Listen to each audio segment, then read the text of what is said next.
young PCS activist who's involved in fighting for tenants' rights through the organisation ACORN, which I think is an absolutely commendable organisation. So I'll hand over to Sasha.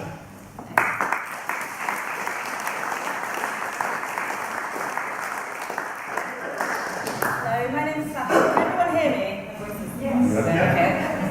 My name is Sasha. I am a women's officer in my local PCS branch, and I'm also a founding member of ACORN Community Union. Now, ACORN had its first meeting on July 1st, 2014, when over 50 residents in Easton came together in All Hallows Hall, just down the road, to discuss the issues that affected us the most. Now, Easton is an area where it's over 60% private rentals, and house prices, and as a result, rents have shot up. So our main concern was housing.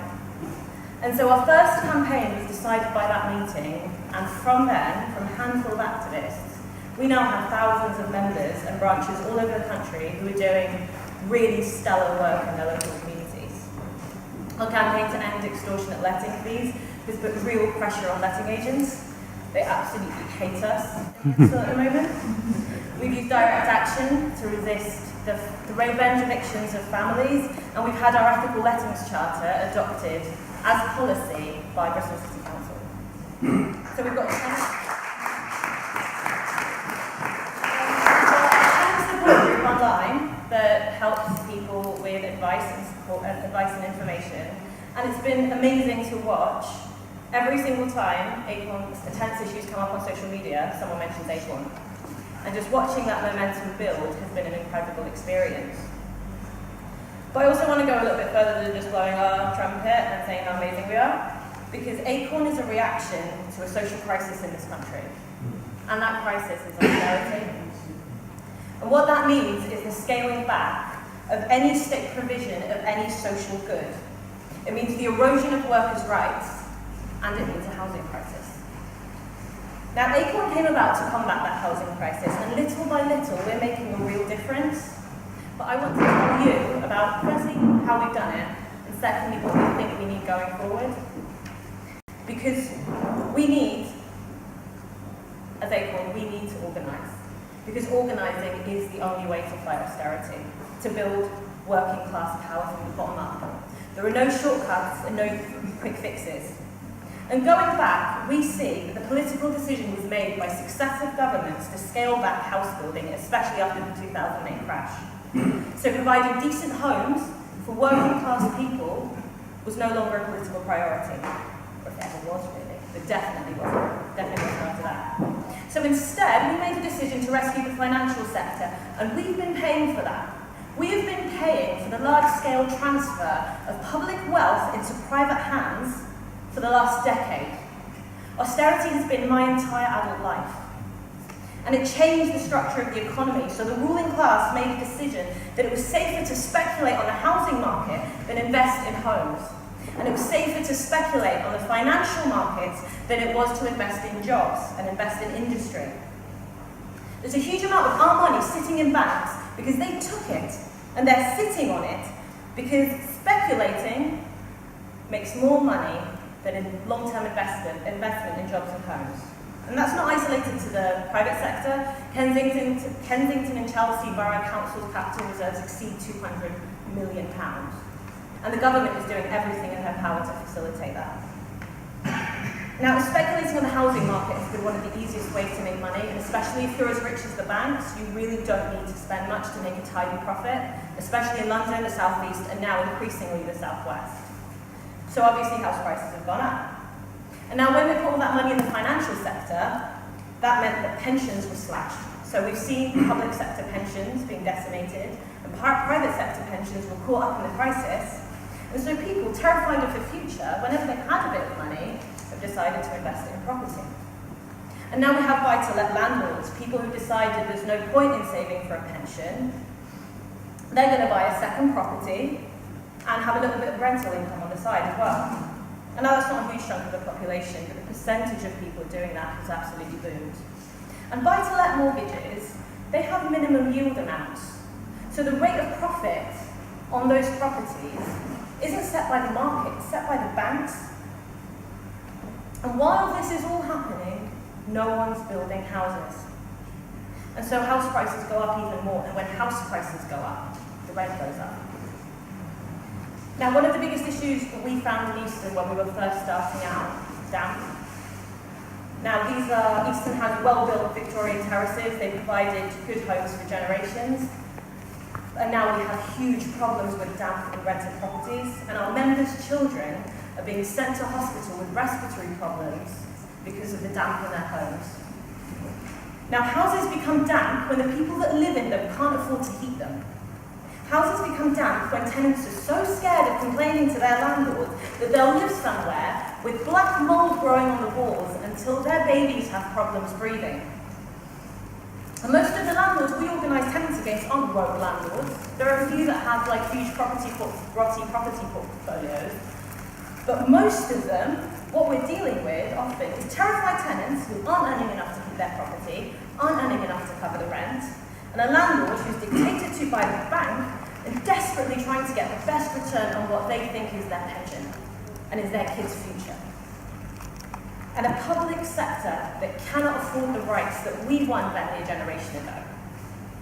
And that's where the issue of public sector cuts hits home for Acorn members, whether they're public sector workers who've had their wages frozen for nearly a decade, or whether, because the local environmental health office is so overworked and understaffed, they have to wait 2 months for a visit.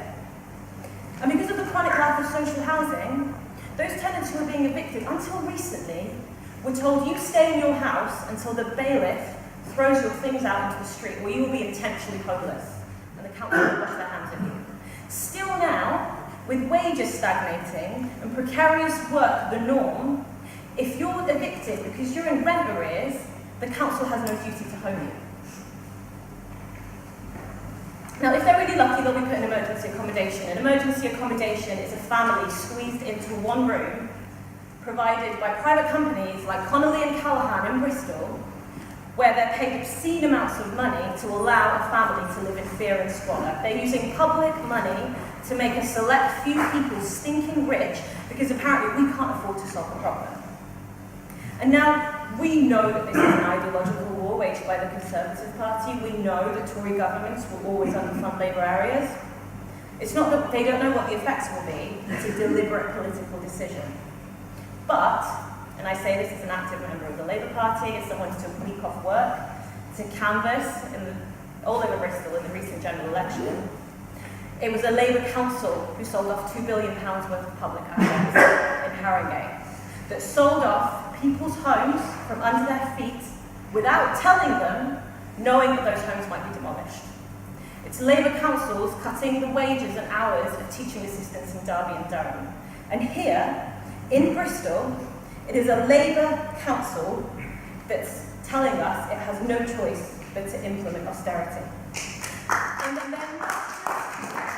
not just administering austerity, they're trying to democratise austerity. They're setting up public consultations for us to decide which we'd rather see go.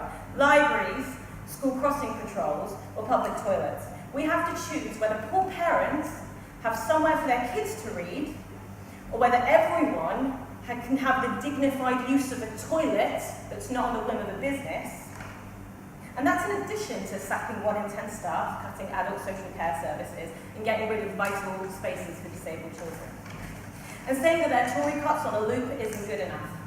We need, if a council and a mayor who are elected on an anti-austerity platform have no choice but to implement cuts, then what is the point of you? Because the culmination of that, the end result of austerity and privatisation, whether they're your cuts or not, is the horror of Grenfell. The horror of working class children burnt to death in their own homes because their government voted against making those homes safe, because their council viewed them as a burden and a blot on their landscape, and because their emergency services were cut to the bone. Now, if that doesn't leave you broken, or in the words of one comrade, if that doesn't make you howl with rage and grief, I don't know what will. Now, these issues are all interconnected, and we need a united working class movement to fight it. And right now, Acorn is fighting a defensive battle to protect the rights of working class people in our homes and communities. But what is needed is an aggressive political struggle that demands homes for everyone. Acorn's slogan is everything for everyone. We need good jobs, we need good homes, and we need good services. And any political administration that wants to stand in the way of that, we need to be prepared to take on. And one of the things that's most inspiring about Acorn is, I think it's proved you can organise the unorganisable. You can organise people that are so scared and desperate that they let their kids become hospitalised because they're too scared to confront their landlord, because the only other option they see is sleeping on the streets. Now we have those people holding picket lines, linking arms in front of bailiffs. The night before eviction on my street, along with Acorn, I knocked every door just to let them know what was happening. And the next morning, I was absolutely gobsmacked, not just by the amount of people that were there, but the amount of people on our street that were there. Some had taken like the morning off work to be there. And we made this huge chain linking arms to resist the bailiffs. And we were in the Daily Mail. My face was in the middle of a double-page spread. And we were on Channel 4, and we went from nothing to that in 3 years. And simply mobilising is not enough. And calling another demonstration is not enough. And asking members to give up pay for a one-day strike that we know isn't going to win anything is not enough. We need to organise, and that's slow and difficult work, but it's about recruiting as many members as possible to build capacity and build power. Organising means empowering every single member, building a majority, and then using the strength of that majority. Not lobbying, not influencing, and not like some hiring rooms in Westminster begging the government for money, but forcing their hand. Because for Acorn, we're going to organise whole tower blocks, we're going to organise whole streets, we're going to have a rep in every single residential area in the city. And we're going to do it. We're going to win rent strikes, we're going to go on rent strike for rent caps, and we're going to win. But in seriousness, organising isn't a set-piece demo. It's not about a one-day walkout, and I'm so proud to be a member of both a trade union and a community union that understands and recognises this. Because the PCS builds capacity in our branches, but Acorn builds capacity in our streets, and everything we do as part of the socialist movement, and as part of the trade unionist movement, is to recognise and realise that power. Because Corbyn was a political offensive. The manifesto was a political offensive against the common sense of austerity. And in order to win the victories that manifesto promised, in order to win better lives for ourselves and our children, we need to build that social power. And now, anyone here who is not a member of a trade union, you need to join a trade union tonight. And anyone here who isn't a member of Acorn, you need to join Acorn tonight. Because our strategies so far have been protest, but we need to build resistance.